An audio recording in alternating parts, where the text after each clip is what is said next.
So we're here.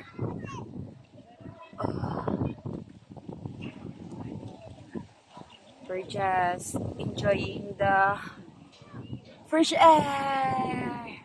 Good morning. Grabe ka nga guys. Hoy, Kapoy. Grabe ang baktas namon gikan dito sa among gihanan. Mga napag matagwan arday. Baktas. Mga nasa 45 minutes. Ana. Mas kang hanga ka guys. Ang amo ang kamatis. Gibilin na ramot ito sa ubos. Gitago lang namon sa hilamunan. Kaya nga naman, kapoy na kayong bitbit.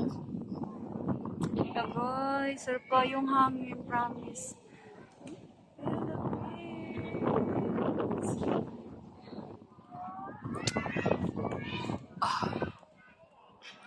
To ami dito mo adto sa dito guys, sa church. Kapoy kayo.